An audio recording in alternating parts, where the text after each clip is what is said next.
वातावरणात बदल झालेला असून नागपुरात सकाळपासूनच ढगाळ वातावरण पाहायला मिळत आहे। अगदी कालपासूनच नागपुरातील तापमानामध्ये 2 ते 3 अंशांनी घट झालेली आहे।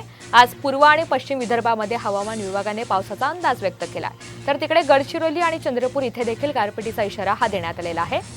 दरम्यान या सगळ्याच्या संदर्भात आढावा घेतलेला आहे आमचे प्रतिनिधी पराग ढोबळे यांनी।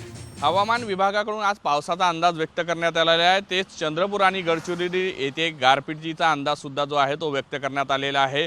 मागील आठवड्यामध्ये नागपूर जिल्ह्यासह विदर्भातील तापमान हे 40च्या वर गेलं होतं।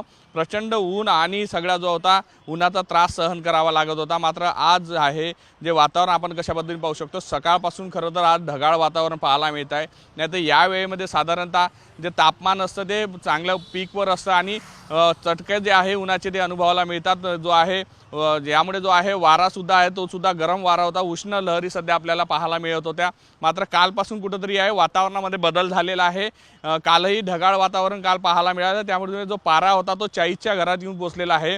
2 ते 3 डिग्रीने जे आहे ते तापमान कमी झालेलं आहे। सकाळपासून सूर्याचे दर्शन होऊ शकलेले नाही, ढगाळ वातावरण पाहायला मिळत आहे। तर अधूनमधून जे आहे पावसाचे थेंब सुद्धा पडत आहे। आज पूर्व आणि पश्चिम विदर्भात अनेक जिल्ह्यांमध्ये जो आहे तो पाऊसचा अंदाज जो आहे तो व्यक्त करण्यात आला। त्यामध्ये नागपूर आहे, गडचिरोली, चंद्रपूर यासह भंडारा जिल्ह्यामध्ये सुद्धा पावसाचा अंदाज आहे। तेच पश्चिम विदर्भामध्ये अकोल्यामध्ये सुद्धा पावसाचा अंदाज व्यक्त केलेला आहे। तर गडचिरोली आणि चंद्रपूर या ठिकाणी गारपिटीचा इशारा सुद्धा देण्यात आलेला आहे। व्हिडिओ जर्नलिस्ट सौरभ भोलेसह पराग ढोबळे, साम टीव्ही न्यूज, नागपूर।